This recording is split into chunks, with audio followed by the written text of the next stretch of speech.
하나님의 열심 제1강 너는 너의 고향과 친척과 아버지 집을 떠나. 성경에서 아브라함처럼 자주 등장하는 인물은 아마 없을 것입니다. 아브라함은 성경 여러 곳에서 상당히 중요한 인물로 소개됩니다. 특히 구원이나 믿음에 관해 이야기할 때면 그의 이름이 거의 언제나 등장합니다.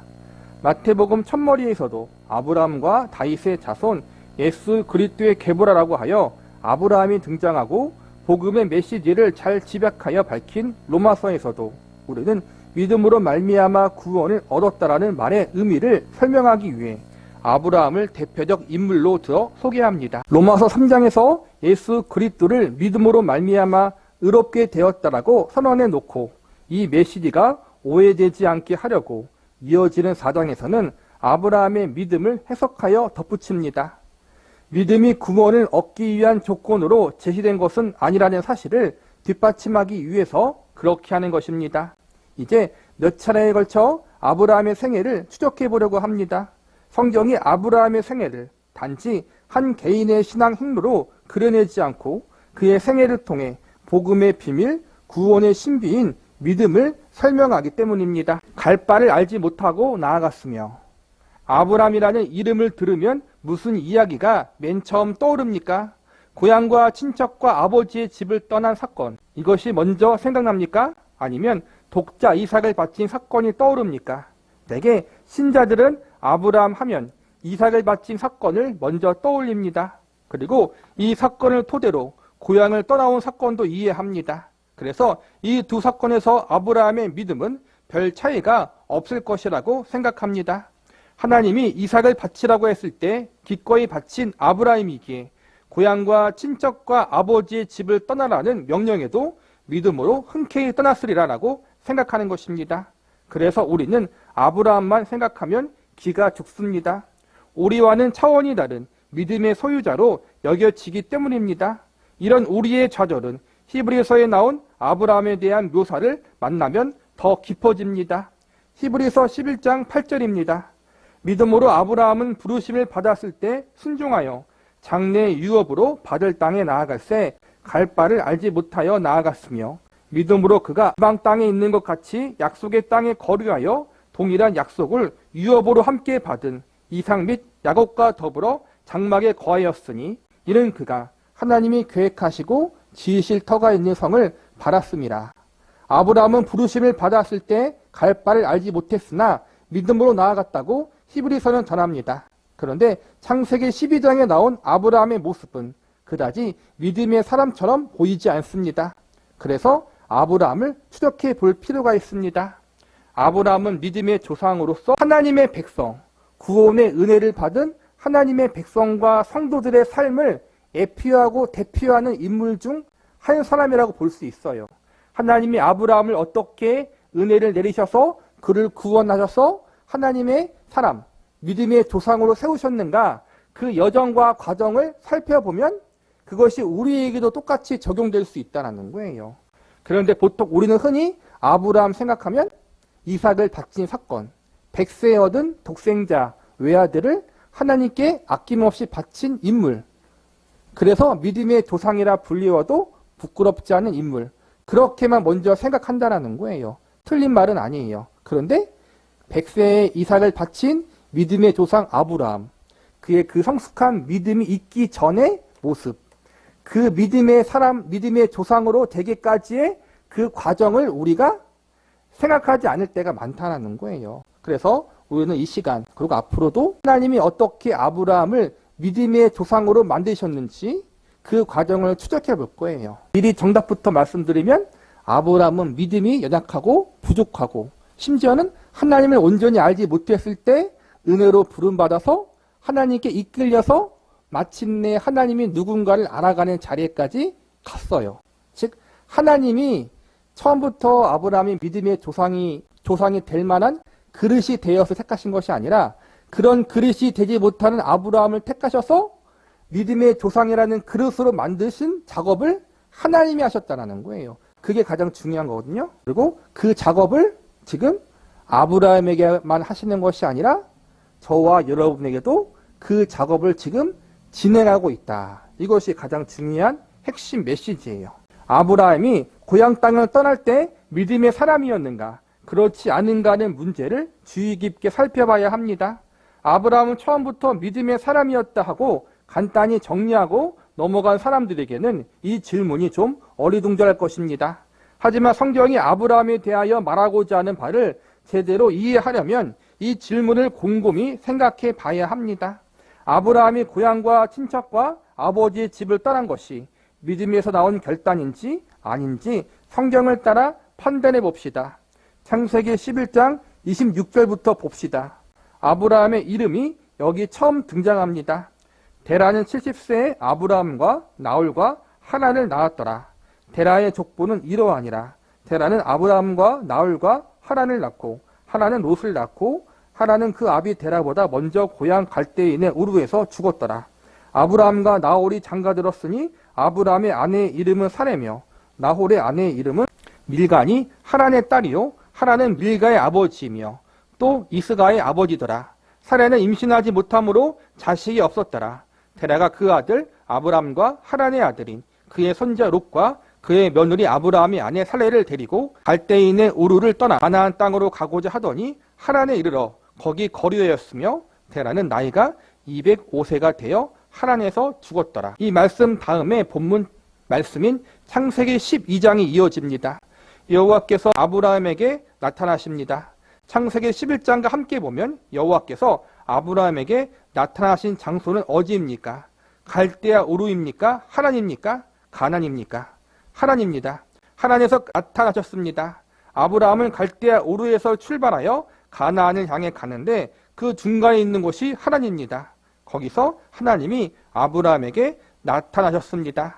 그런데 하란까지의 여행은 누가 이끌었습니까? 아브라함 혼자 나왔습니까? 그렇지 않습니다. 창세기 11장 31절에 보면 아브라함의 아버지 데라가 이 여정의 주도권을 쥐고 있고 아브라함은 아버지를 따라 나선 것입니다. 그러면 하나님이 아브라함에게 나타나신 것은 하란에서가 처음일까요? 이에 대한 단서가 사도행전에 나옵니다. 사도행전 7장에 스데반의 설교가 나오는데 우리는 이 질문에 대한 실마리가 여기 들어있습니다. 스데반이 이르되 여러분 부형들이여 들으소서. 우리 조상 아브라함이 하란에 있기 전 메소보다미에 있을 때 영광의 하나님이 그에게 부여 이르시되 내 고향과 친척을 떠나 내가 내게 보일 땅으로 가라 하시니 아브라함이 갈대아 사람의 땅을 떠나 하란에 거하다가 그의 아버지가 죽음에 하나님이 그를 거기서 너희 지금 사는 이 땅으로 옮기셨느니라. 스데반의 설교에 따르면 하나님이 메소보다미에서 아브라함에게 나타나신 적이 있다고 합니다. 창세기에는 하란에서 나타나신 것으로 기록되어 있습니다. 그런데 스데반의 설교를 통해 아브라함의 가족이 하란에 있기 전 메소보다미에 있을 때 곧 갈대아 우르에서 하나님이 이미 아브라함에게 나타나셨다는 사실을 알게 됩니다. 이 사실을 염두에 둔 채 좀 더 나아가 봅시다. 여호수아 24장 1절 이하를 보겠습니다. 여호수아가 이스라엘 모든 지파를 세겜에 모으고 이스라엘 장로들과 그들의 수령들과 재판장들과 관리들을 부르매 그들이 하나님 앞에 나와 선지라. 여호수아가 모든 백성에게 이르되 이스라엘의 하나님 여호와께서 이같이 말씀하시기를 옛적 너희 조상들 곧 아브라함의 아버지 나홀의 아버지 데라가 강 저쪽에 거주하여 다른 신들을 섬겼으나 내가 너희 조상 아브라함을 강 저쪽에서 이끌어내어 가나안 온 땅에 두루 행하게 하고 그의 씨를 번성하게 하려고 그에게 이삭을 주었으며. 이 말씀에는 특히 주의해서 봐야 할 내용이 있습니다. 여기를 보면 이스라엘 민족의 조상들은 가나안에 오기 전 갈대아 우르에 살 때 다른 신들을 섬겼다고 합니다. 아브라함의 아버지 데라도 마찬가지였습니다. 여기서 질문을 하나 해보겠습니다. 데라가 이방신을 섬기며 살 때 아브라함은 이방신을 섬겼을까요? 하나님을 섬겼을까요? 이 질문은 상당히 중요하기 때문에 꼭 짚고 넘어가야 합니다. 만일 당시에 아브라함이 이방신을 섬기고 있었다면 아브라함이 믿음으로 갈대아 우르를 떠났다라는 말은 성립할 수 없습니다.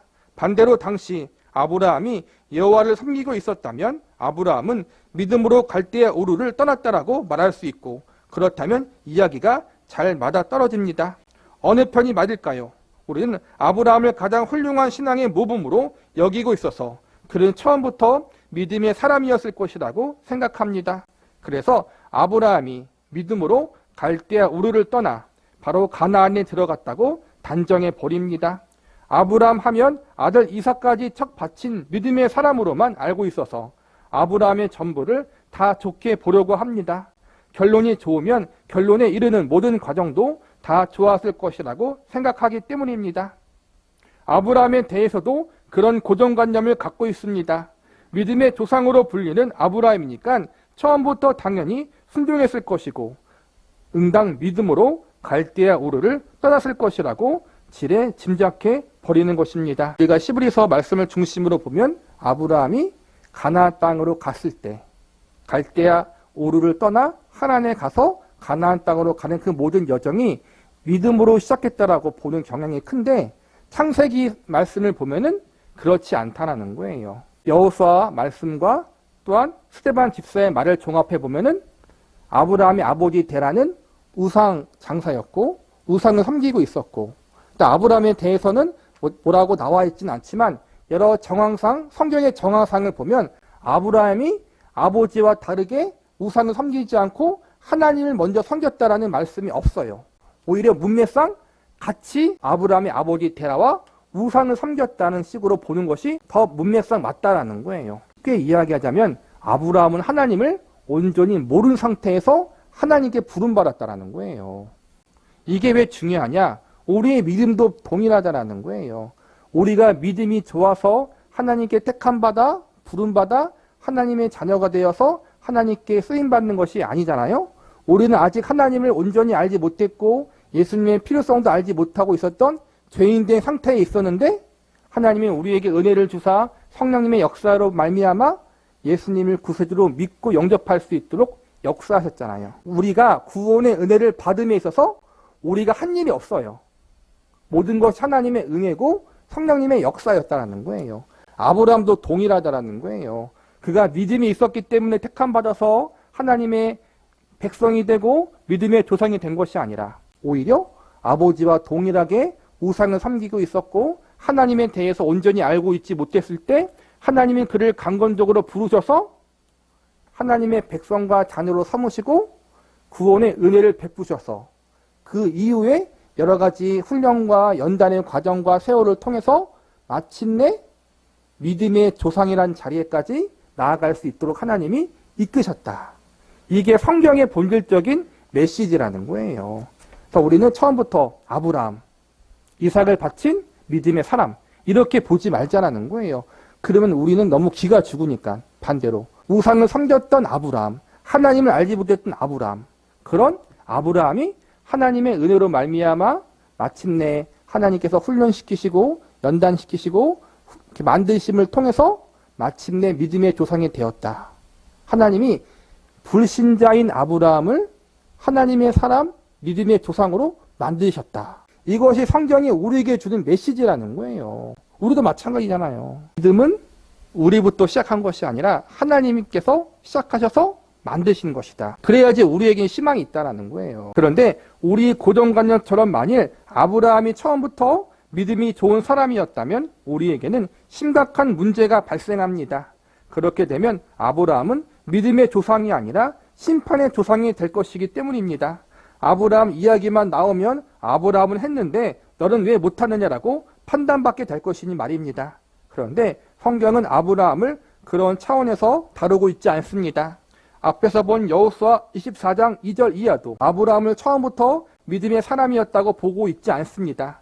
다시 살펴보겠습니다. 2절과 3절에서는 여호수아가 모든 백성에게 이르되 이스라엘의 하나님 여호와께서 이같이 말씀하시기를 옛적 너희 조상 곧 아브라함의 아버지 나홀의 아버지 데라가 강 저쪽에서 거주하여 다른 신들을 섬겼으나 내가 너희 조상 아브라함을 강 저쪽에 이끌어내라고 합니다. 이 구절을 읽고 우리는 쉽게 아버지 데라를 포함하여 아브라함의 집안은 이방신을 섬겼는데 아브라함만 여호와를 섬겼구나. 그래서 하나님이 아브라함을 이방신이 우글거리는 곳에서 꺼냈구나라고 생각합니다. 이런 해석은 성경이 말하고자 하는 바를 제대로 읽어낸 것일까요? 아브라함에 대한 고정관념 때문에 나온 생각은 아닐까요? 먼저 성경의 자구를 따라 검토해 봅시다.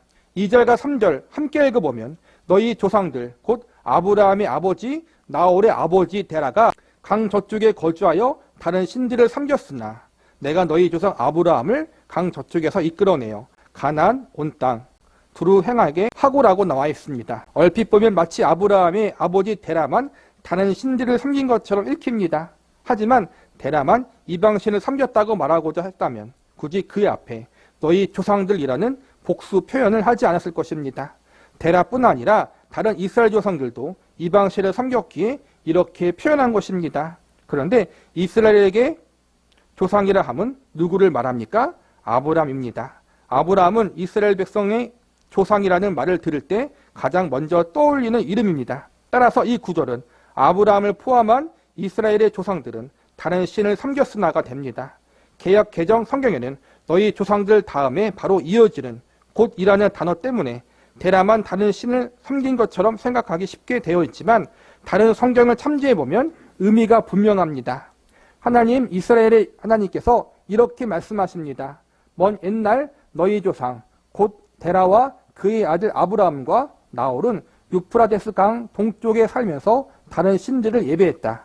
그러나 내가 너희 조상 아브라함을 강 건너편에서 이끌어내어 그를 가나안 땅 전역을 누비고 그의 후손이 많아지게 했다. 내가 그에게 이삭을 주었고, 성경 해석을 원문으로 좀 옮겨보면은 이런 식으로 해석할 수 있다는 거예요. 너희 조상에 데라만 포함되는 것이 아니라 너희 조상 곧 데라와 그의 아들 아브라함과 나홀, 데라와 그의 아들들도 조상에 포함되게 읽을 수 있다는 거예요. 즉 아브라함은 처음부터 믿음이 있었던 사람이 아니라 불신자였다는 거예요. 저와 여러분과 동일하게 믿음의 가문에 태어나서 데라가 우상 장사였다는 건 100% 맞으니까 믿음의 가문과 믿음의 조상에서 난 것이 아니라 불신자의 가정에서 심지어 우상을 섬기는 가정에 태어나서 동일한 우상을 섬기는 신앙을 갖고 있던 사람이었다는 거예요. 거기서부터 하나님의 구원의 역사가 시작되었다는 거예요. 이런 생각을 뒷받침해주는 근거가 하나 더 있습니다. 여기서 섬겼으나라는 단어를 주목해 봅시다. 섬겼으나에서 보는 했으나라는 표현은 앞 내용과 뒤 내용이 상반될 경우 쓰이는 말입니다. 앞에 있는 상황과 어울리지 않은 일이 뒤를 쫓아 나올 때 이런 표현을 씁니다. 그런데 2절과 3절에는 이스라엘 조상들은 이방신을 섬겼으나 아브라함은 내가 꺼냈다라고 요약될 수 있고, 그렇게 문헌상 아브라함이 다른 신을 섬겼는데 하나님이 그를 꺼내셨다라는 해석만 가능하게 됩니다. 그런데 만약 아브라함에 대한 우리의 고정관념대로 데라와 그 위의 선조들은 이방신을 섬겼으나 아브라함은 나를 믿었기 때문에 내가 꺼냈다라고 읽으려면 이 구절은 어떻게 쓰여 있어야 합니까? 그런 내용을 담으려면 데라는 다른 신을 섬겼고 아브라함은 나를 섬겼기 때문에 내가 꺼내왔다라고 쓰여 있어야 할 것입니다. 그러나 성경은 이스라엘 조상들은 다른 신들을 섬겼으나 내가 너희 조상 아브라함을 강 저쪽에서 이끌어내어라고 말씀하고 있습니다. 성경의 자구를 따라 읽으면 이렇게 보는 것이 맞는데도 우리는 자꾸 우리 고정관념대로 읽으려고 합니다. 이스라엘의 조상들은 이방신을 섬겼고 집안의 내력을 따라 아브라함의 아버지 데라도 이방신을 섬겼다. 하지만 그 가운데에서도 아브라함은 하나님을 믿었다. 그러자 하나님이 그런 아브라함을 우상들이 우글거리는 소굴에 내버려 둘 수 없다고 생각하셔서 그를 꺼내오신 것이다라고 우기고 싶어 합니다. 일단 여기까지 집어두고 한 걸음 더 들어가 봅시다. 아브라함이 믿음으로 떠난 것이 맞는지 묻게 하는 구절이 또 있습니다. 창세기 11장 31절 이하를 봅시다. 데라가 그 아들 아브라함과 하란의 아들 그의 손자 룻과 그의 며느리 아브라함의 아내 살레를 데리고 갈대인의 우르를 떠나 가나안 땅으로 가고자 하더니 하란에 이르러 거기 거류하였으며 데라는 나이 205세가 되어 하란에서 죽었더라. 여호수아 24장에서 보듯이 아브라함의 집안은 다른 신들을 섬겼습니다. 그런데 우리의 고정관념대로 아브라함은 홀로 하나님을 섬기고 있었다면 아마 이 집안에는 신앙의 갈등이 있었을 것입니다. 아버지 데라는 다른 신들을 섬기는데 아브라함만 여호와를 믿고 있으니 말입니다. 이런 분위기에서 가나안으로 가라는 하나님의 명령이 있게 되면 아브라함과 그의 아버지 데라는 함께 떠날 수 있었을까요? 이들의 사이에 신앙의 충돌이 있었다면 함께 떠나기 어려웠을 것입니다. 그런데 가나안으로 가는 여행을 가만히 보면 데라가 주도하고 있습니다. 데라가 주도권을 잡고 있고 아브라함은 데라를 따라갑니다. 이런 사실로 미루어 우리는 이 여행에서 데라와 아브라함이 같은 마음이었다고 짐작해 볼 수 있습니다. 아브라함은 데라와 다른 면모를 보여주지 않고 오히려 그를 따르고 있습니다. 그렇다면 이 여행은 우리가 생각하듯 믿음에서 출발된 것이 아닐 수 있다는 해석이 가능하게 됩니다. 지금껏 살펴본 여러 말씀을 통해 아브라함은 우리가 기대하는 수준의 믿음을 가진 사람이 아닐지도 모른다는 생각에 이르게 되었습니다. 좀 더 가봅시다. 앞서 언급한 사도행전 7장에 나온 스데반의 설교에 이런 구절이 있습니다. 우리 조상 아브라함이 하란에 있기 전 메소보다미에 있을 때 영광의 하나님이 그에게 보여 이르시되 내 고향과 친척을 떠나 내가 내게 보일 땅으로 가라. 영광의 하나님이 아브라함에게 나타나서 내 고향과 친척을 떠나 내가 내게 보일 땅으로 가라고 하셨습니다. 만일 아브라함에게 고향과 친척과 아버지의 집을 떠나는 여호와를 믿는 신앙에서 비롯한 결단으로서 이방신을 섬기는 자기의 가문을 떠나는 싸움이었다면 그는 혈연 관계를 깨서라도 기꺼이 믿음을 지키려고 했을 것입니다. 그렇다면 일단 아브라함은 이방신을 숭배하는 아버지 데라에게서 도망쳐 나와야 맞습니다. 그런데 아브라함은 아버지 데라와 갈라서지 않았습니다. 그는 아버지와 함께 움직이고 있었습니다. 그것도 아버지의 주도적인 인도에 따라 움직이고 있었습니다. 그러니 데라와 아브라함은 아직 한 통속이라 보아야 합니다. 이방신을 섬기고 있었다는 점에서 아브라함은 아버지 데라와 한편인 것입니다. 데라와 마찬가지로 아브라함도 여호와가 누구인지 까맣게 몰랐습니다. 그는 우리와 조금도 다를 바 없는 우리와 동일한 수준의 사람인 것입니다. 그런데 어느 날 꿈인지 환상인지 어떤 신을 만납니다. 찬란한 광채 속에서 영광스러운 모습을 한 신이 비몽사몽간에 아브라함에게 나타납니다. 감히 그 형상을 표현할 수 없고 뭐라고 말대꾸할 수 없는 어떤 영광의 신이 나타나 아브라함에게 말씀하십니다. 아브라함아, 나는 여호와 하나님이라 창조주요 너를 지목한 신이다. 내가 내게 복을 주려고 하니 너는 내 아버지 집을 떠나 내 지시할 땅으로 가라. 그런 후에 아브라함이 깨어납니다. 만일 아브라함이 여호와를 섬기고 있던 믿음의 사람이라면 이런 환상을 보고 기꺼이 네 하나님 그렇게 하겠습니다라고 한 후 바로 길을 떠났을 것입니다. 창세기 22장에 나온 이삭을 바친 사건에서처럼 말입니다. 그러나 아브라함은 잘 알지 못하는 분을 만난 것입니다. 생전 처음 이런 일을 겪은 아브라함이 할 수 있는 일이 무엇이겠습니까? 어찌된 영문인지 모르니 누군가의 조언이 필요했을 것입니다. 하나님이 아브라함에게 이삭을 바치라고 할 때 누구와도 의논하지 않고 아침 일찍 이삭을 데리고 갔잖아요. 모리아 산으로. 왜냐하면 자기에게 주신 말씀이기 때문에 누구와 의논할 게 아니었다는 거예요. 그때는 아브라함이 온전히 하나님을 알고 있었어요. 그런데 오늘 이 사건 창세기 11장 후반부와 12장 초반에 보면은 아브라함은 항상 아버지 데라와 움직였어요. 이것을 보건대 아브라함은 데라와 차별적인 믿음을 갖고 있지 않았다라는 거예요. 정황상 보면 아브라함과 데라, 아버지 데라가 함께 움직인 것은 둘 다 하나님에 대해 몰랐다라는 거예요. 그런데 어느 날 하나님이 아브라함에게 나타나서 이제 하나님이 약속하신 땅으로 가라고 하니까 아브라함이 믿음이 있었다면 이삭을 바쳤던 사건처럼 자기가 누구와 의논하지 않고 혼자 가면 되는데 굳이 아버지와 함께 갔다는 것, 또 조카 룻을 데리고 갔다는 것은 그들과 함께 의논했다라는 거예요. 왜요? 하나님에 대해 모르니까. 그 당시에는 다신교잖아요. 종교성이 풍부했어요.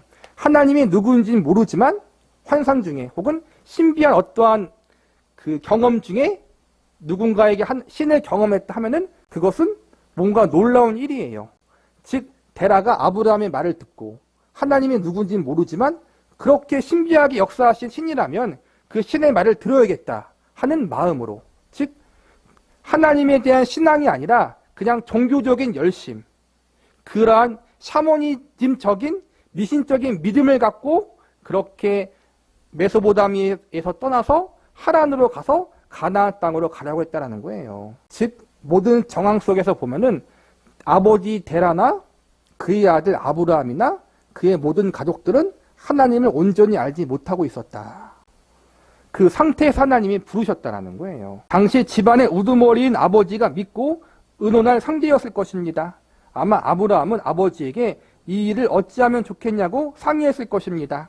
아버지, 간밤에 참 이상한 꿈인지 환상인지를 보았습니다.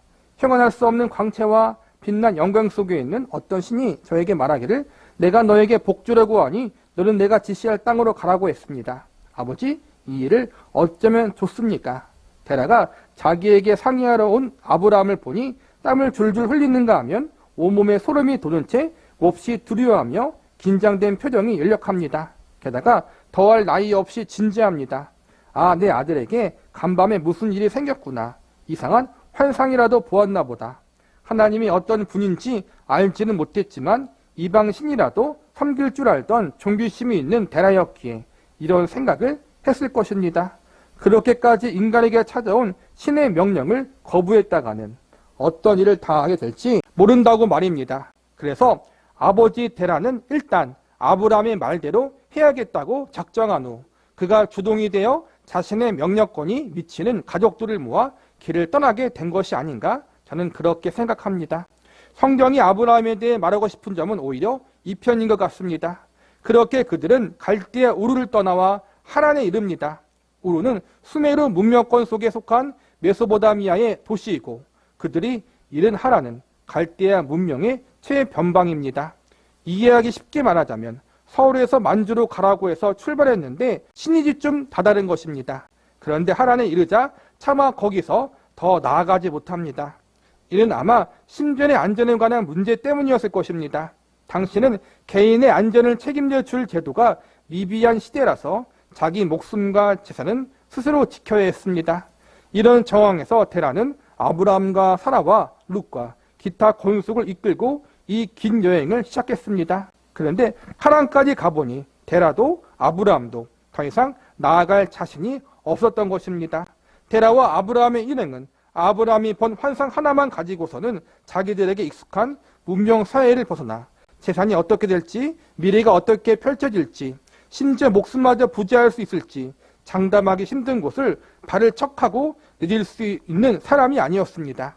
신앙이란 이름을 붙일 단계는 아직 아니었던 것입니다. 그저 그렇게 떠밀려 하란까지 온 것입니다. 아까 말한 것처럼 이삭을 바칠 때에는 아브라함은 그 누구와도 의논하지 않았어요. 왜냐하면 그가 받은 메시지, 하나님의 말씀이 무슨 의미인지 알고 있었기 때문에, 또 그 말씀하신 하나님이 어떠한 분인지 알기 때문에 그 누구와 의논하지 않고 아무런 토도 달지 않고 그냥 순종했어요. 근데 여기서 어때요? 계속 아버지를 붙들고 있잖아요. 가족을 붙들고 있잖아요. 그리고 하란에서 더 이상 움직이지 못해요. 하란은 오늘날 말하자면은 가장 변방에 있는 도시예요.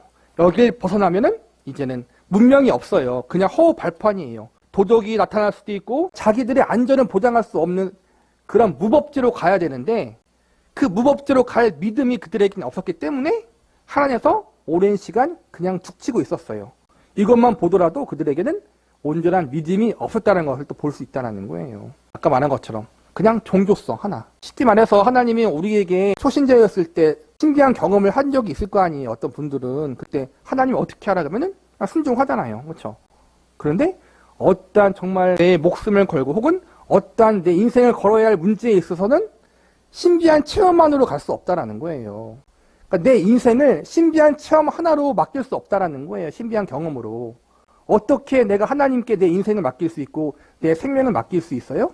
그 하나님이 내 생명을 맡길 만한 분이시다는 것을 인격적으로 알아야지 맡길 수 있는 거잖아요. 그런데 우리가 나에게 그 소명을 주신 하나님, 그 말씀을 주신 하나님이 어떠한 분이신가? 그분이 내 인생의 주인이시고 창조자이시고 전능자이시고 그 외아들 독생자 예수 그리스도의 생명을 내어주신 나의 참 아버지시다. 이것을 온전히 인격적으로 알면은 내 인생과 생명을 맡길 모험을 할 수 있겠죠. 아브라함은 아직 그 단계가 안 됐어요. 그런데 나중에 이삭을 바칠 때는 그 단계가 되었다는 거예요. 그러니까는 처음부터 아브라함이 믿음이 좋았던 것이 아니라는 거예요. 그리고 마침내 이 믿음이 좋지 않았던 하나님께 자기 인생과 생명을 맡길 수 없었던 그런 아브라함이 나중에 자기의 전 생명과도 같은 이삭을 하나님께 내어 맡길 수 있는 단계까지 간 것이 아브라함이 잘해서가 아니라 하나님이 그렇게 그러한 자리로 인도하도록 그렇게 지도하셨다는 거예요. 이 일을 하나님이 아브라함에게만 한 것이 아니라 지금 우리에게도 하고 있다는 거예요. 하나님이 누군지 모르고 그냥 복 주시는 분, 혹은 나에게 어떠한 내가 병들었었는데 병을 고쳐주신 분, 내가 어려웠는데 그 어려움을 해결해 주신 분, 그런 분으로만 알고 우리가 따라왔어요. 그렇죠? 복 주시는 분으로. 그런데 그 복 주시는 분 하나만 붙들고는 우리가 여러분 끝까지 믿음을 지킬 수 없잖아요. 왜요? 복 주시는 분인데 우리 인생 가운데 고난이 있잖아요. 건강이 아파지고 가정에 어려움이 생기고 물질이 날아가고 사업에 실패하고 자녀들이 말을 안 듣고 배우자가 직장에서 잘리고 사업이 어려워지고 솔직히 말하면 고난이 더 많잖아요. 우리 삶 가운데. 그러면 복 주시는 하나님 그 하나 갖고 오지 못해요. 우리는 주저하잖아요. 하나님 왜 우리에게 이 고난을 주십니까? 아픔을 주십니까? 복 주신다고 하지 않습니까? 이해할 수 없어. 그런데 나중에 하나님 어떻게 해요? 그 모든 과정을 통해서 그 복이 무엇인지 알잖아요. 하나님을 알아가는 거, 그분을 사랑하는 거, 그분을 닮아가는 게 복이구나. 그 하나님이 나에게 영원한 생명을 주셨구나. 그 하나님이 나에게 그 예수님을 알아가고 닮아갈 수 있는 영광의 자리로 이끄시는구나. 그것을 인격적으로 알아갈 때 마침내 우리가 무릎 꿇고 우리의 모든 걸 다 내어 맡길 수 있잖아요. 그 자리에까지 지금 우리를 이끌고 있잖아요. 그렇죠? 내 인생과 운명과 생명을 맡길 수 있는 모험을 할 수 있는 것은 그 상대방에 대한 신뢰가 필요하거든요. 그걸 하나님이 아브라함에게 주기 위해서 지금 그렇게 일하고 계셨고 우리도 지금 그렇게 하고 있다는 거예요. 신앙이란 이름을 붙일 단계는 아직 아니었던 것입니다. 그저 그렇게 떠밀려 하란까지 온 것입니다. 고향과 친척과 아버지 집을 떠나지 않았다가는 무슨 일을 당할지 모른다라는 최소한의 종교심 때문에 겁을 집어먹고 하란까지 내몰린 것에 불과합니다. 한편 아브라함이 하란에 머무르는 바람에 이 여정이 지체된 정황을 성경은 이런 단서로 암시해 줍니다. 여기까지가 아브라함의 일행을 인도한 아버지 데라의 이름은 지연시키다, 연기하다라는 뜻을 지녔습니다. 지금 이 상황에 걸맞는 의미심장한 이름입니다. 이름이 암시하듯 아브라함은 가나안에 들어가는 일에 데라의 도움을 받기보다는 오히려 방해를 받았던 것 같습니다. 데라가 죽은 후에야 아브라함이 하란을 떠나 가나안으로 가는 여행을 재개한 사실을 통해 짐작해 볼 수 있습니다. 그런데 여기서 명심할 것은 아브라함 역시 데라와 같은 수준이라는 사실입니다.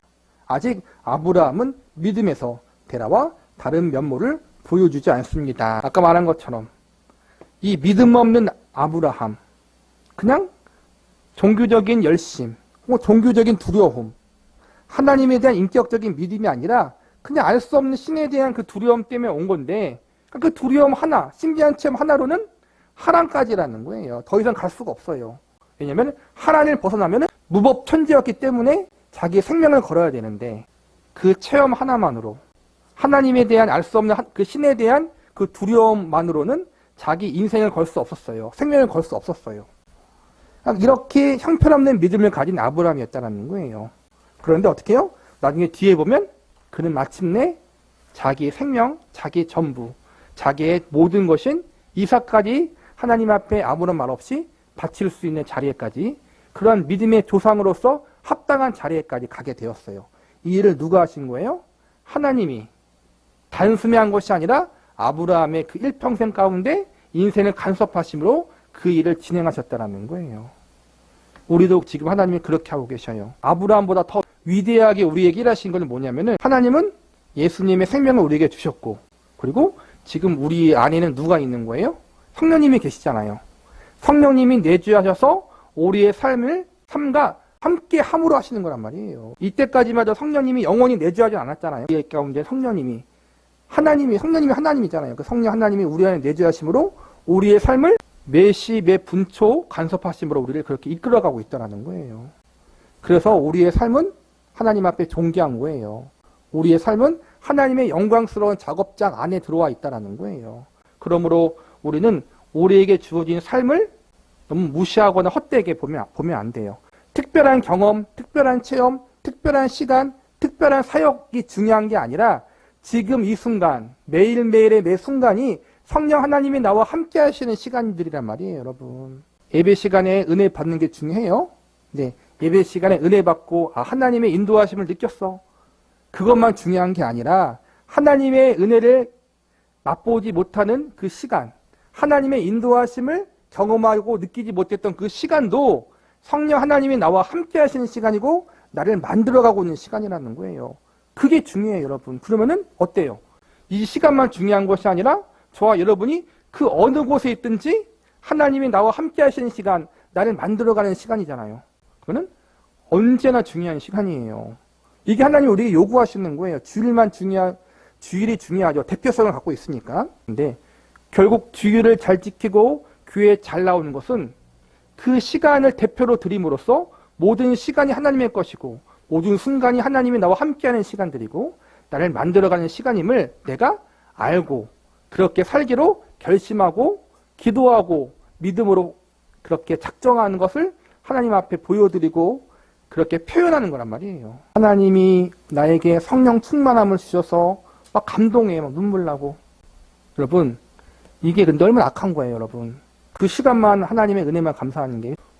그 시간만 예수님이 나에게 생명 주신 시간이 아니잖아요. 그렇죠? 내가 직장에서 운전하는 시간이든 앉아있는 시간이든 예수님의 생명은 어느 순간에 있든 그 나를 위해서 주신 거란 말이에요. 그렇죠?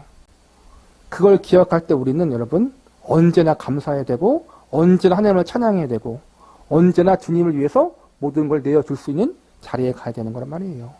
그 일을 하나님이 특별한 어떠한 사건에서만 요구하시는 게 아니라 항상 요구하신다는 거예요. 우리가 그러한 삶을 살아야 된다는 것을 이 말씀을 통해서 더 깊게 알아갈 수 있기를 바라겠습니다. 하나님의 열심 아브라함 두 번째 시간입니다. 마침내 가나안 땅에 들어갔더라. 데라가 하란에서 죽자 하나님이 아브라함에게 다시 나타나십니다. 여호와께서 아브라함에게 이르시되 너는 너의 고향과 친척과 아버지의 집을 떠나 내가 내게 보여줄 땅으로 가라. 내가 너로 큰 민족을 이루고 내게 복을 주어 내 이름을 창대하게 하리니 너는 복이 될지라. 너를 축복하는 자에게는 내가 복을 내리고 너를 저주하는 자에게는 내가 저주하리니 땅의 모든 족속이 너로 말미암아 복을 얻을 것이라 하신지라. 이에 아브라함이 여호와의 말씀을 따랐고 롯도 그와 함께 갔으며 아브라함이 하란을 떠날 때 75세였더라. 아브라함이 그의 아내 사레와 조카 롯과 하란에서 모든 모은 소유와 얻은 사람들을 이끌고 가나안 땅으로 가려고 떠나서 마침내 가나안 땅에 들어갔더라.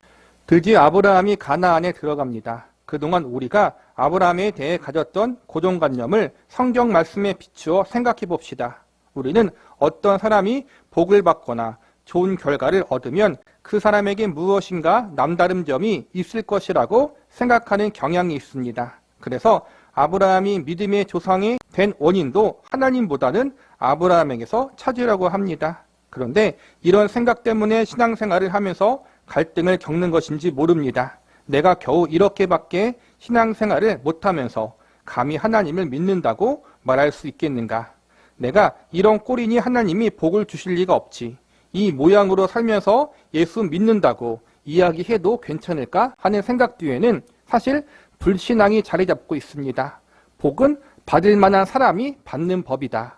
모든 결과는 그에 합당한 원인이 있어야 하는 법이다라는 인과율에만 근거한 인간적 사고방식이 깔려있기 때문입니다. 믿음에 대해서도 이런 식으로 생각한다면 이것이야말로 불신앙입니다. 구원의 원인을 우리에게서 찾으려 한다면 일단 구원 자체가 성립될 수 없다는 것을 기억해야 합니다. 앞서 배운 아브라함의 이야기에서 이제는 박영선 목사님의 시작은 아브라함은 믿음이 없는 사람이었다. 우상장사 아버지 데라와 함께 불신앙을 가지고 살았던 그러한 세월 가운데 하나님이 은혜 가운데 그를 불러서 믿음의 조상으로 세우시려는 계획을 세우시고 이제는 가나안 땅으로 이끄셨다가 앞서 배운 내용이에요. 왜 아브라함이 믿음이 없는 것이 중요하냐 하면 우리와 마찬가지라는 거예요. 아브라함이 믿음의 조상이 될 만한 어떠한 조건이 있어서 하나님이 택한 것이 아니라 오히려 우상을 섬기고 불신앙이고 하나님을 알지 못했던 그때 하나님의 오직 은혜를 근거로 하여 아브라함을 택하사 그를 믿음의 조상으로 세우시려고 그렇게 계획하시고 가나안 땅으로 이끄셨다. 앞서 우리가 배웠듯이 스데반 집사의 설교를 통해서 사도행전에 그리고 여호수아의 마지막 이야기를 통해서 아브라함이 데라와 같이 믿음이 없는 사람이었다는 걸 우리가 배웠잖아요. 아브라함이 어떠한 조건에 의해서 믿음의 조상이 되었고 어떠한 조건 때문에 하나님 앞에 의롭다 인정받았다면 우리에게는 희망이 없다는 거예요. 반대로 성경 말씀을 통해서 아브라함이 믿음이 없을 때 하나님의 은혜로 말미암아 택함 받았다면 우리도 동일하게 그렇게 은혜로 택함 받았고 은혜로 믿음의 조상이 아브라함이 된 것처럼 우리도 은혜 가운데 하나님의 여러 가지 섭리와 연단과 훈련의 과정을 통해서 우리도 믿음의 사람이 될 수 있다는 거예요. 그걸 우리가 지금 배우고 있는 거란 말이에요. 구원 얻을 만한 자격이 우리에게 있다고 생각하십니까? 그렇지 않습니다. 우리는 구원받을 만한 조건이 우리에게 있어서가 아니라 하나님이 구원해 주셨기 때문에 신자가 된 것입니다. 아브라함을 이해하는 데에도 동일한 원리를 적용해야 합니다. 아브라함, 그는 믿음의 조상입니다. 여기서 믿음은 하나님의 은혜를 베푸시는 일의 조건으로 사용되지 않았음을 기억해야 합니다. 그런데도 우리는 아브라함은 아브라함이라서 복을 받았겠지 하며 아브라함에게서 원인을 찾아내고 싶어 합니다. 하지만 구원의 조건을 인간에게서 찾으려는 노력이야말로 우리를 얼마나 좌절하게 하는지 모릅니다. 그러면 한없이 좌절하고만 있어야 할까요? 그렇지 않습니다. 구원의 원인을 우리 자신에게서 찾을 수 없다는 사실을 알았으면 빨리 항복해야 합니다. 오히려 이제는 좌절할 수 없습니다. 좌절로 끝나지 않은 인생을 허락받았기 때문입니다. 예수를 믿고 난 다음 가져야 할 신앙 태도는 좌절할 수 없다는 것입니다. 좌절할 바에는 차라리 뻔뻔해지십시오. 뻔뻔해지는 것이 좌절하는 것보다 그나마 좀 나은 것입니다. 좌절하는 것은 신앙이 정말 없는 것입니다. 겸손과 좌절을 혼동하지 마십시오. 믿음에는 결코 절망이 있을 수 없습니다. 구원 우리가 성취한 것이 아니기 때문입니다. 구원은 우리가 요구하거나 협의해서 얻은 결과가 아닙니다. 나는 예수를 믿는다라는 말은 구원을 얻었기 때문에 비로소 나오는 고백입니다. 구원을 얻은 자만이 자기가 구원 얻었다는 사실을 나는 예수 믿습니다. 십자가 사건이 바로 나의 구원을 위해 있었음을 믿습니다라고 표현할 수 있습니다. 나는 믿는다라는 고백이 구원을 얻게 하는 것이 아닙니다. 구원 얻으면 그렇게 말할 수밖에 없는 것입니다. 우리는 신앙을 표현할 때 이런 식으로는 잘 말하지 않습니다. 하나님이 저를 구원해 주셔서 저는 구원받았고 제가 믿게 된 것은 구원받았기 때문이라고 말입니다. 물론 이렇게 말해야 맞지만 말이 길어지니 되게 간추려 이야기합니다. 저는 구원 얻었습니다. 제가 예수를 믿었거든요. 하지만 이렇게 표현한다고 해도 믿음을 구원의 조건으로 오해하지 말아야 합니다. 아브라함의 생애를 잘 살펴보면 이 점을 분명하게 확인할 수 있습니다. 하나님이 아브라함에게서 나타나셔서 너는 너의 고향과 친척과 아버지의 집을 떠나 내가 내게 보여줄 땅으로 가라고 하셨을 때 아브라함은 네 알겠습니다라고 믿음으로 순종한 것이 아닙니다. 그는 자신이 본 환상이 무엇인지 몰라 이 집 저 집 찾아다니면서 혹시 이런 꿈을 꾸어보신 적 있습니까? 이럴 때에는 어떻게 해야 합니까? 하며 몹시 당황스러워했을 것입니다. 아브라함은 자기가 본 환상이 무엇인지 아직 깨닫지 못하고 있는데 하나님은 아브라함을 하란까지 밀어내셨고 또 하란에서 가나안까지 밀어내신 것입니다. 아브라함이 이 일을 경험했습니다. 실제로 아브라함은 자기 고향과 친척과 아버지의 집을 떠나 하란에 이르렀고 결국 가나안에 들어갑니다. 아브라함의 믿음을 근거로 하나님이 그를 가나안 땅에 들여보내신 것이 아닙니다.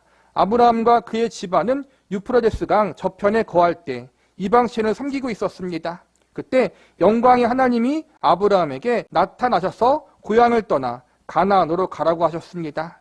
이 명령에 아브라함은 어리둥절했고 아버지와 함께 하란까지 갑니다.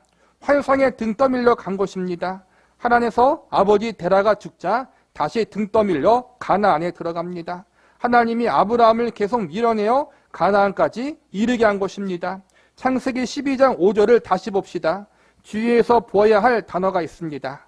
아브라함이 그의 아내 사레와 조카 롯과 하란에서 모은 모든 소유와 얻은 사람들을 이끌고 가나안 땅으로 가려고 떠나서 마침내 가나안 땅에 들어갔더라. 마침내 아브라함은 가나안에 들어갔다고 합니다. 이 마침내라는 단어는 하나님 편에서 본 마침내일까요? 아브라함 편에서 본 마침내일까요? 우리의 고정관념대로 아브라함이 믿음으로 결단하여 고향을 떠난 것이라면 이 마침내는 그가 여러 어려움에도 신앙을 붙들고 순종하여 하나님이 가라고 한 곳에 드디어 다다랐을 것을 강조하는 단어가 될 것입니다. 그러나 아브라함이 믿음으로 떠난 것이 아니라면 이 마침내는 하나님 편에서 본 마침내가 됩니다. 아브라함에게 아무리 가르쳐도 못 알아들으니까 하나님이 그를 밀고 끌고 해서 마침내 가나안까지 이끌고 오시고야 말았다는 뜻입니다. 아브라함이 믿음이 있어서 하나님께 순종했다면 가나안 땅까지 간 거는 아브라함의 결단과 믿음 때문이에요. 그런데 여기서 마침내 가나안 땅에 들어갔다라는 아브라함 위주가 아니라 하나님 위주, 즉 믿음 없는 아브라함, 끝까지 가기를 하란에서 버텼던 아브라함. 하란은 문명의 경계선이에요. 하란을 넘어가면 유프라데스 강은 문명의 절정체, 가장 번화한 그 당시의 도시였다면 하란은 시골 변방이에요. 그래도 문화가 있으니까 그래도 자기의 안전을 보장할 수 있어요. 그런데 하란에서 가나안까지 가는 그 거리와 가나안 땅은 문명이 없는 곳이에요. 허허 발판이에요. 양육강식. 다른 사람들에게, 다른 부족에게 죽임을 당할 수도 있다는 거예요. 그러니까 겁이 나니까 더 이상 하란에서 가나안까지 못 가고 아버지 데려가 죽을 때까지 거기서 머물러 있었던 거란 말이에요. 즉 아브라함은 믿음이 없었어요. 순종할 믿음이 없었다는 거예요.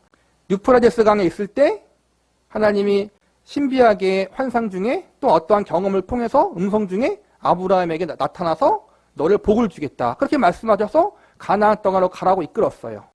신비적인 체험이 있었던 거예요. 그 신비적인 체험으로 갈 수 있는 곳은 하란까지였어요. 신비적인 체험으로는 목숨 걸고 하나님의 뜻에 순종할 수 없다는 거예요. 그래서 하나님이 마침내 아브라함을 끌고 당기고 밀고 해서 가나안 땅까지 이끄셨어요. 이게 우리의 구원의 과정과 마찬가지라는 거예요. 신앙생활도 마찬가지고. 저와 여러분이 하나님 믿게 된 것 뒤돌아보니까 뭐예요? 하나님의 은혜였잖아요. 그렇죠? 분명히 우리 입술에서 저는 죄인입니다. 하나님의 은혜가 있어야 됩니다. 예수님이 내 구세주이십니다라고 고백을 받아내셨어요. 그런데 뒤돌아보면 어때요?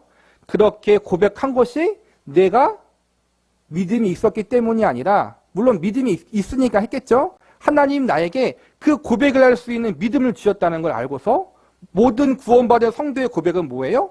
하나님의 은혜입니다라고 하잖아요. 그걸 이야기하는 거예요. 하나님이 마침내 아브라함을 가나안 땅으로 이끌고 당기고 밀어서 이끄셨던 것처럼 저와 여러분도 그렇게 구원의 은혜를 베푸셔서 지금의 이 자리까지 이끄신 거란 말이에요. 그래서 지금 이 자리에 앉아있는 것, 우리가 하나님을 아버지라 부를 수 있는 것, 우리가 기도하면서 예수님을 생각하고 하나님 아버지의 이름을 부르면 감동이 오고 감격이 오고 감사가 오는 것은 누가 그 자리까지 이끄신 거예요? 하나님이 마침내 이끄신 거란 말이에요. 이 마침내가 하나님 편에서 본 마침내라는 주장을 뒷받침해주는 근거가 앞서 살펴본 사도행전 7장 2절에 나옵니다. 우리 조상 아브라함이 하란에 있기 전이라는 표현이 바로 그것입니다. 이 표현으로 미루어 아브라함은 하란에서 상당한 시간을 보냈음을 알 수 있습니다. 하란에서 보낸 시간은 어떤 시기로 지칭하고 있기 때문입니다. 다른 시기와 구분할 수 있을 만큼 상당한 기간이었음을 암시해 주는 것입니다. 만일 아브라함이 믿음으로 출발한 것이라면 그는 하란에서 그렇게 지체할 필요가 없습니다. 믿음으로 출발한 여정이라면 도중에 괜히 머물거릴 이유가 없기 때문입니다. 아브라함은 신앙으로 잘 살아보려고 했는데 불가피하게 하란에 머물게 된 것이 아닙니다. 하란에 머물렀던 일은 그의 신앙을 가로막는 방해물이 아니었던 것입니다. 어쩌면 아직 이때는 아브라함의 신앙을 논할 단계조차 아닐 수 있습니다. 오히려 아브라함은 하나님의 명령에 순종하지 않고 하란에 머물러 있었던 것으로 보입니다. 그래서 하나님이 하란에 머물러 있는 아브라함에게 다시 나타나신 것은 아닌가 하는 생각이 듭니다. 갈대아 우르에서 나타나셨던 하나님이 하란에서 다시 나타나셔서 아브라함에게 거듭 말씀하실 수밖에 없었던 것입니다. 그렇게 다시 나타나 아브라함을 설득하셨습니다. 지금까지의 이야기를 다 듣고 나서 그래서 어쨌단 말인가? 그때 아브라함이 믿음이 있었으면 어떻고 없었으면 어떻단 말인가? 라고 반문한다면 이 주제의 중요성을 아직 깨닫지 못하고 있는 것입니다.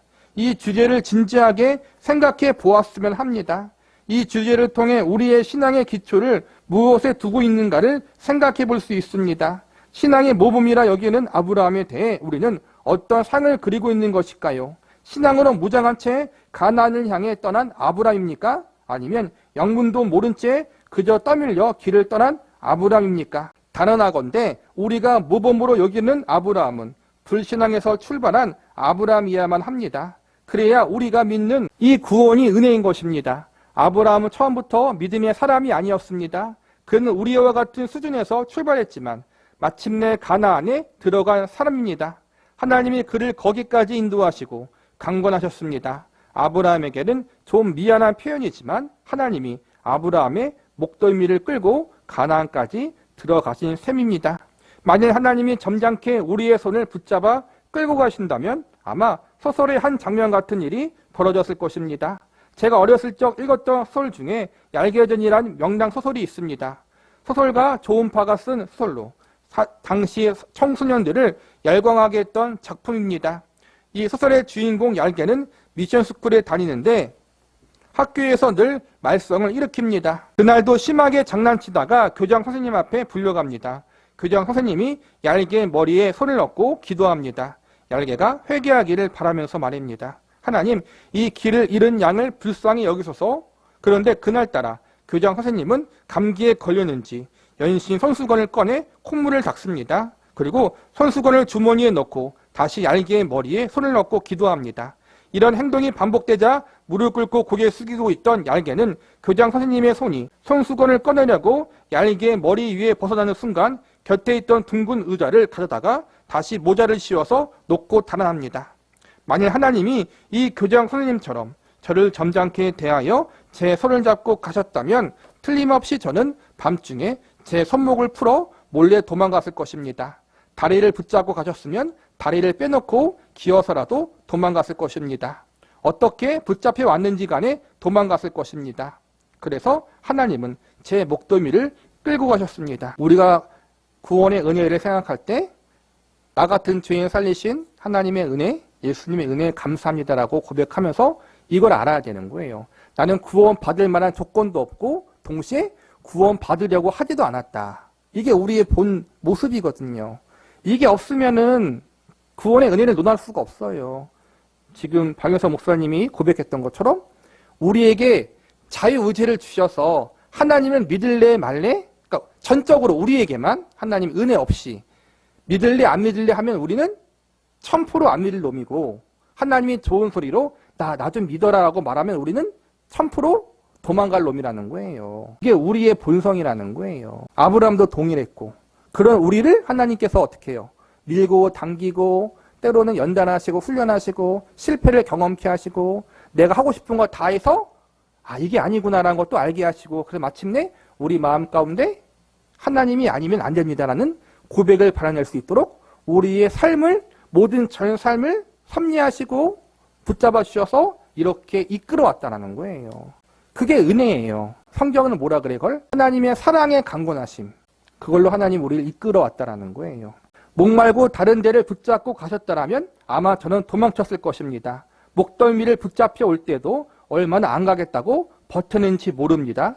발버둥 치며 버티느라 손톱 발톱이 다 빠지고 한 군데도 서한 것이 없을 정도였습니다. 제 발로 따라 들어간 것이 아니라 질질 끌려왔기 때문입니다. 그러나 하나님이 그렇게라도 하셨기에 우리가 지금 이 자리에 있는 것입니다. 그런데도 우리는 자기 자신을 자랑하고 싶어 합니다. 내가 잘 믿었다. 내 믿음이 남다르다. 그래서 복받았다. 이렇게 자랑하고 싶어 합니다. 내게는 우리 주 예수 그리스도의 십자가 외에 결코 자랑할 것이 없으니라는 사도 바울의 고백과는 딴판입니다. 우리가 구원의 자리에 와 있는 것은 자원하거나 하나님 앞에 스스로 항복한 결과가 아닙니다. 우리는 하나님에게 스스로 항복한 적도 구원에 합의한 적도 없습니다. 우리는 안 가겠다고 계속 버텼습니다. 손과 발로만 버틴 줄 아십니까? 머리카락 올놀이 버텼습니다. 혹 우리가 신앙생활을 잘한다고 해도 뽐낼 수 없는 것은 우리는 하나님과 합의하거나 하나님에게 동조한 적이 한 번도 없었기 때문입니다. 구원의 자리에 오기까지 우리가 한 일은 거부고 반항이고 미련한 짓이고 아우성과 헛소리와 실수뿐입니다. 우리가 예수 그리스도로 말미암아 이 자리에 왔다는 것이 무슨 의미인지 하나님이 아브라함을 불러 믿음의 여정을 출발하게 하시는 일을 통해 분명히 드러났습니다. 이렇게 우리에게 찾아오시는 하나님의 열심을 안다면 그 앞에 항복할 수밖에 없을 것입니다. 우리는 믿기 전에 하나님을 거부하는 존재였다라는 거예요. 스스로 믿지 않았다라는 거예요. 혹여나 하나님을 믿고 싶었고 하나님의 은혜를 받고 싶었고 교회에 나오고 싶었다라는 마음이 든 것은 하나님이 그렇게 이미 역사하셨기 때문이에요. 그 전에는 내가 아무리 착하게 살고 남들에게 선하게 살았어도 우리는 하나님을 거부한 인생을 살았어요. 그걸 인정하는 게 중요해요. 그래서 우리가 예전에 칼빈 5대 강령을 배웠을 때 불가항력적인 은혜에 대해서 배웠잖아요. 불가항력적인 은혜는 뭐냐면은 우리의 죄인된 본성은 하나님을 거절하고 거부해요. 자연스럽게 하나님을 사랑하는 것이 아니라 자연스럽게 하나님을 거부하고 싫어하고 미워하고 하나님과 정반대로 죄를 사랑하며 사는데, 그런 우리의 죄악된 본성을 하나님의 사랑과 은혜가 이기셔서 우리를 거기서 끄집어내신 거예요. 그러니까 우리의 반항을 이기신 게 구원이라는 거예요. 이게 우리에게 주신 은혜고 아브라함에게 주신 은혜라는 거예요. 그래서 우리는 결코 자랑할 수 없다. 누굴 자랑하는 거예요? 하나님을 자랑할 수밖에 없다는 거예요. 교만할 수 없다는 게 그 의미예요. 우린 교만할 수가 없어요. 죄인이었고, 그냥 죄인이 아니라 하나님을 거부하고 하나님 앞에 아담과 하와와 동일해요. 내가 하나님이었잖아요. 그렇죠? 그런 상태에 있을 때 하나님이 우리를 구원하셨다. 이게 중요해요. 믿음으로 아브라함은 지금껏 설명을 잘 따라왔다면 의문이 하나 남을 것입니다. 앞서 본 히브리서 11장 8절에서는 아브라함이 믿음으로 부르심을 받아 약속의 땅에 나아갔다고 합니다. 왜 히브리서는 하나님을 믿지 않고 살았던 아브라함이 가나안을 향해 길을 떠난 것을 믿음으로 출발한 여정이라고 보았을까요? 여기서 성경이 말하는 중요한 주제인 믿음에 대한 정의를 내려볼 수 있습니다. 믿음으로 아브라함은 부르심을 받았을 때 순종하여 장래의 유업으로 받을 땅에 나아갈새 갈 바를 알지 못하고 나아갔으며, 믿음으로 그가 이방 땅에 있는 것 같아 약속의 땅에 거류하여 동일한 약속을 유업으로 함께 받은 이삭 및 야곱과 더불어 장막에 거하였으니, 믿음이 가장 중요하다는 이야기를 하기 위해서 여기에 믿음이 등장하는 것입니다. 믿음이란 무엇입니까? 자기가 자신에게 주입하여 세뇌하는 것을 믿음이라고 하지 않습니다. 그런데도 우리는 믿음을 이런 의미로 자주 씁니다. 믿습니다라고 반복하며 톤을 높이고 박자를 맞춰 꽁충꽁충 뛰면 마음에 하나님을 의지하는 강한 신앙심이 생긴다고 착각합니다. 그렇지 않습니다. 이렇게 하면 오히려 자기가 반복하는 말의 뜻조차 생각할 수 없는 몽롱한 상태가 되어버립니다. 이것은 믿음이 아니라 자기 암시로 체면을 거는 것에 불과합니다. 또한 인간이 하나님에게 억지 부리는 것을 믿음이라고 하지 않습니다. 우리는 하나님 이렇게 해주실 줄 믿습니다라고 기도한 후 자기 혼자 결제 도장까지 다 찍어 하나님에게 올려보내고서 좋은 믿음을 가졌다고 착각합니다. 그러나 이것은 믿음이 아닙니다. 그렇다면 믿음이란 무엇입니까? 믿음은 하나님이 우리를 설득하시는 작업, 곧 하나님의 일하심을 가리킵니다. 신자는 누구든지 하나님 앞에 설득당한 사람입니다. 그 과정에서 맨 나중에 설득되는 것이 이해입니다. 하나님은 맨 먼저 우리의 운명부터 설득하시고 다음으로 우리의 인생을 마지막으로 우리의 이해를 설득하십니다. 그러니 우리의 운명이 하나님에게 설득되어 구원을 얻었다는 사실을 잊지 마십시오. 우리가 이해하고 인정하고 공감하기 전에 우리 인생이 하나님의 손에 인도되고 있었다는 사실로 기뻐하십시오. 그것이 아브라함의 생애를 통하여 드러나는 하나님의 일하심입니다. 하나님이 아브라함을 끈질기게 설득하셔서 갈 바를 알지 못하는 아브라함이 가나안을 향해 길을 떠났습니다. 그래서 히브리서는 아브라함이 믿음으로 출발했다고 설하는 것입니다. 이 말씀들을 우리의 경험과 빗대어 보면 알아요. 우리가 이해해서 하나님을 믿고 온 것이 아니라 믿고 보니 나중에 돌아보니까 하나님이 어떻게 우리를 구원하시고 믿음을 주셨는지 이해하잖아요. 그렇죠? 그거라는 거예요. 하나님은 먼저 우리에게 구원을 시키셔서 하나님의 백성이 되게 하시고 그렇게 신앙생활을 하게 하신 다음 나중에 뒤돌아 봤을 때 어떻게 그 구원의 은혜가 나에게 왔는지, 어떻게 하나님이 나에게 은혜를 베푸셨는지, 예수님의 대속의 은혜와 공로가 무엇인지 그거를 하나님이 나에게 이해시키도록 하시잖아요. 그러니까 이해는 나중에 하는 거예요. 이해해서 하나님을 따라가는 사람은 많지 않아요. 그러나 반드시 나중에 이해는 와요. 하나님에 대한 이해. 그게 어찌 보면은 하나님의 우리를 인격적으로 대하시는 부분인 것 같아요. 우리를 아시잖아요. 그렇죠? 먼저 다 이해시키시고 끌고 가면은 평생 죽어도 못하니까 일단 구원시키고 하나님의 자녀로 삼아야 될 거 아니에요. 지옥에 보낼 수는 없잖아요. 일단 살리신 다음에 물에서 불에서 건져내신 다음에 그 다음에 우리에게 알려주시고 이해시켜주시고 설득해주시고 그러한 작업을 아브라함에게도 하셨고 우리에게도 하셨다라는 거예요.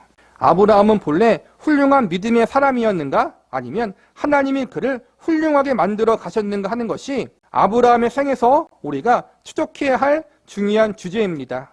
우리도 아브라함처럼 인도되어 이 자리에까지 왔습니다. 여기가 어디쯤일까요? 아마 이제 막 가나안에 들어왔을까요? 가나안에 들어온 지 얼마 되지 않아 정신이 하나도 없을 것입니다. 그러나 결국 하나님이 우리를 이삭을 바치는 자리까지 이끌어 가실 것입니다. 그것이 하나님의 인도요, 하나님의 설득입니다.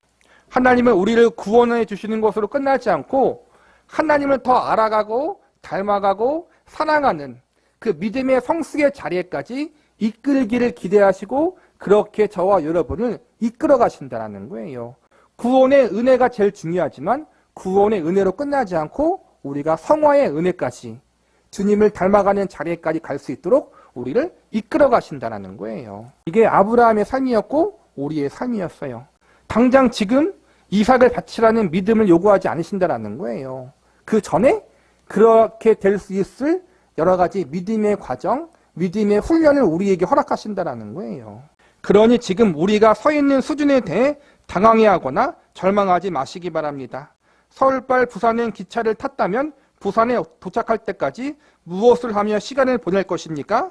어디까지 왔을까 하며 하염없이 창밖만 쳐다본다면 참으로 미련한 일입니다.